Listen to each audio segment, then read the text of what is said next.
যখন আমার লাগে গরম থাকে না লজ্জা শরম। একদিকে কন্টেন্ট ক্রিয়েটর রিপন মিয়া 15 বছর তরুণীকে ধর্ষণের অভিযোগে শেষমেশ কট খাইল পুলিশের হাতে। এখন তো বলতেই হয়, বন্ধু তুমি কট খাইলে আমায় দিয়ে ডাক, তোমার সাথে আমি থাকবো সারা রাত।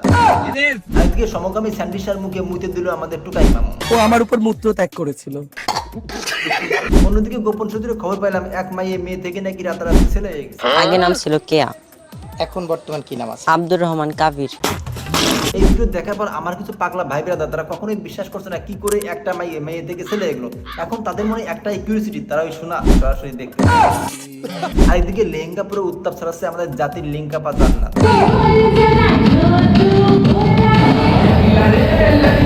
জান্নাত তাপা শুধু উত্তাপ ছড়ালে হবে, মাঝে মাঝে আমাদের দুই সাইডকে লিঙ্ক উপর দেওয়া লাগবে, কারণ আমরা তো অনেকদিন কোনো লিঙ্ক পাইতেছি। একদিকে দুই মাদারি অল্প টাকায় ঘরোয়া খাবার বিক্রি করছে রাস্তায়। অল্প টাকায় ঘরে খাবার, অল্প টাকায় ঘরে খাবার। লো খাবার কই, সব খাবার তো নিজেরা খাই হাতির মতো হয়ে গেছে। তার থেকে বড় কথা আছে, এদেরকে দেখলে মনে হয় এরা শাহবাগী না হলে এরা অভাগী। আচ্ছা আমরা একটা কথা বলেন তো, এদের দেখলেই এমনিতে মানুষের পাতলা পায়খানা হয়ে যাচ্ছে, তারপর যদি এদের খাবার খায় তাহলে ওই লোকটার কি অবস্থা একবার ভাবি দেখছেন? হাঁকতে হাঁকতে পাছায় ঘা হয়ে যাবে।